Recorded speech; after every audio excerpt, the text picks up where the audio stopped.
Good afternoon, everyone. Thank you for joining us for the second press briefing for the 2019 General Assembly. My name is Chieko Noguchi, and I'm the Director of Public Affairs for the U.S. Conference of Catholic Bishops. Thank you for joining us for the second press briefing for the 2019 General Assembly. My name is Chieko Noguchi, and I'm the Director of Public Affairs for the U.S. Conference of Catholic Bishops. Thank you for joining us for the second press. How did that happen?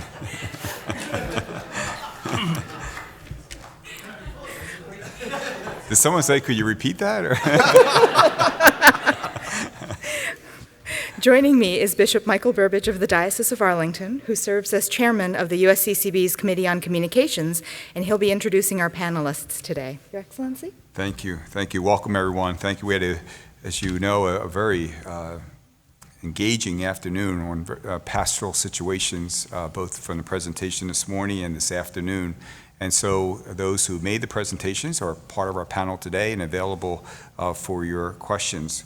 Earlier today, Bishop Frank Duane, the Bishop of Venice, the chairman on the Committee on Domestic Justice and Human Development, spoke to us, concerning our pastoral response and concern and initiatives on gun control, all around the consistent theme of the gospel of life and the dignity of all human persons. This afternoon, Bishop Robert Barron, the Auxiliary Bishop of Los Angeles, the chairman of the Committee Evangelizing and catechesis, gave a report on reaching out to those who are religiously unaffiliated, with some important statistics and realities for us to face, but also with some proper responses for us to consider pastorally, presenting it as a challenge, but also as an opportunity. And then we concluded our afternoon session with Archbishop Joseph Naumann, the Archbishop of Kansas City in Kansas, the chairman on the Committee on Pro-Life Activities, with a new initiative that will be called Walking with Moms in Need, a year of service, how we can be accompanying those in crisis pregnancies, for the Catholic Church to be there for all mothers in such situations of all faith. And so it was a beautiful presentation that Archbishop Naumann gave, initiative on prayer, service, and a witness to life. So the bishops are available to elaborate on any of their points or to respond to any of your questions. Thank you, Your Excellency. We'll go ahead and open the floor to questions from members of the press. If you have a question, I would ask that you signal to me and I will call on you. I would also request that the questions asked pertain to the items that were discussed by the Assembly. If you have a question, please raise your hand, and also wait for the microphone to come, so that for the benefit of those who are watching over live stream. Okay, Mark. Thank you. Mark Pattison from Catholic News Service. My question is for you, Bishop Duane. I don't know what the numbers or percentages are, but I would imagine that, given the nature of our country, that there are a fairly substantial percentage of Catholics who are resistant to changes in gun law, gun practices. And my question is, has there been any kind of catechesis that you know of at a diocesan or statewide level that has been able to move the needle and make a substantial difference in the attitude of Catholics on gun policy? You know, I think today in the presentation, not only speaking of the role of advocacy, but the latter portion was really on what pastoral initiatives could be taken and how might that happen. Anything from lock those guns up to can't we create a safer environment in terms of where we live, whether that's urban area? Someone asked about the rural. I'm not aware of what you refer to. No, I don't have statistics on that.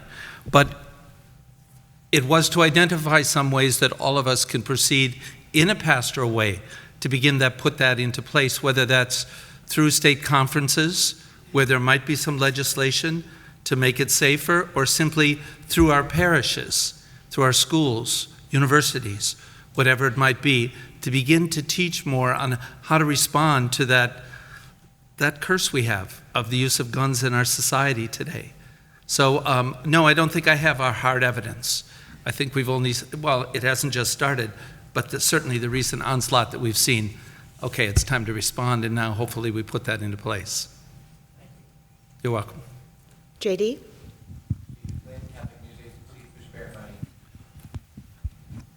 JD Flynn, Catholic News Agency. Bishop Barron, my question is for you.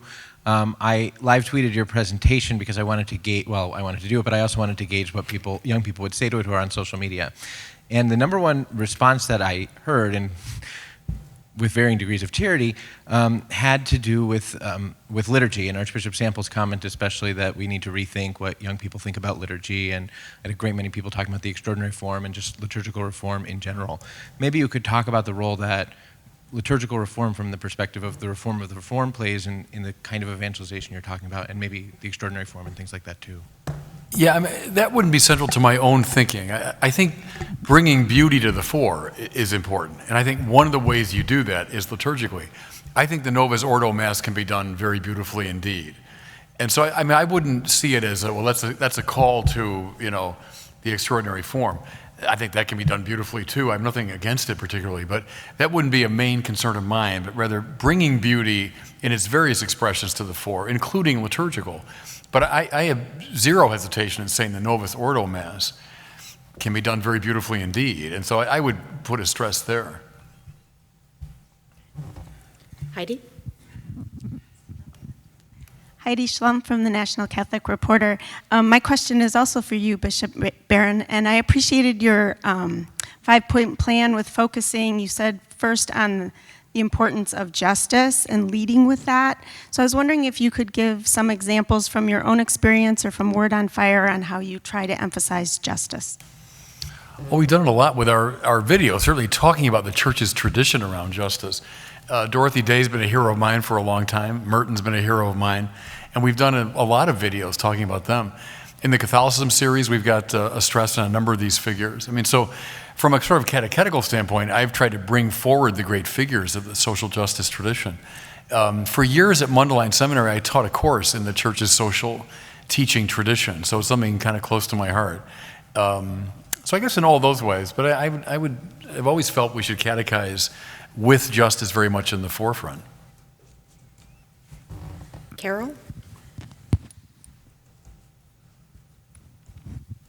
Hi, Carol Zimmerman with Catholic News Service. This is also for you, Bishop Barron. You talked this afternoon, brought a lot of conversation, more than other topics seem to have, so many questions, so many comments. Did it surprise you, the passion that so many bishops feel about this? And also, did you find anything that was brought up that was particularly struck you as something that would be good to follow up on? No, it didn't surprise me because last June we had the same thing. I gave a presentation that was scheduled to be about 10 minutes long, and I just did a little, quick overview, and then it was followed by about an hour of conversation. And it was the bishops themselves approached me because we were planning to do a lunch event at this meeting. And they said, no, let's have it as part of the General Assembly. So I asked, I'm on the administrative committee as chair of my evangelization committee, so I brought it forward and it was voted in. So I really wasn't surprised. I was delighted. Today was even more, I think, than there was in June. I was struck by a number of things, actually. The point that Archbishop Cordileone made, I think, is a very important one about the importance of missionary work is good for us. I mean, so yes, we are trying to draw people in, but if we can energize our own people, especially young people, to be missionaries, that galvanizes their own faith. I think that's a very important point to stress. There were a number. I was trying to scribble them all down. There was a lot coming my way because our committee wants to look at all that and maybe put them under the 5 headings. But I was struck by that. I think the missionary appeal is so important. Enrique?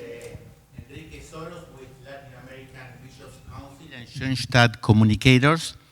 You know about my passion regarding pastoral and catechesis, and my question is, how do you think you can reach pastoral ministers, DREs, and catechists to be a testimony of all these great programs that you are suggesting, that they are part of the revolution and not DREs are just, officials that are doing things well, but really passionate with this revolution that you are suggesting? Yeah, I agree with you. It's got to be borne by people at all those different levels. And our committee, we looked first at this issue of the unaffiliated. And the second great theme we've been looking at is catechist formation. And the point that everyone has stressed is an unevangelized catechist can't evangelize anybody else. And so to get our own catechists on fire with the gospel, that they have a vibrant personal relationship with the Lord, only then can they communicate it. So I agree with you. I mean, we're trying to articulate paths and directions and so on, but finally it's got to be borne by people at all levels of the church's life. And it's the relationship with the Lord himself and your desire to share that relationship.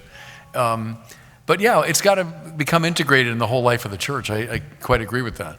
And catechist formation is something I'm really passionate about. I am celebrating Mass for all the catechists in my diocese on Saturday, so I thank Bishop Barron for helping me write my homily today. But they need a word of encouragement too, right? Our catechists and directors of religious education, they're aware of the realities that the bishop present today, and they're out there every day trying their best. So I think, just the ongoing formation for them, but also the word of encouragement that God will use those seeds that they're planting in ways that we never know. Okay. Christine Roussel. Hi, Christine Roussel, Catholic News Agency. My question is for Bishop Dwayne. Violent crime and gun crime rates have dropped dramatically over the last 3 decades, and even compared to the early 90s, things are much safer. And there's questionable evidence of gun control laws actually result in fewer gun deaths.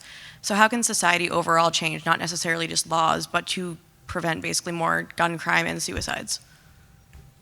Okay, there are statistics that might counter the first part you said. Yes, they've come down, but when you have, say, handguns, control on handguns, deaths go down. If there was greater control on these assault weapons, which are, when they are used, and they're used fewer times, but when they're used, the number of deceased are great.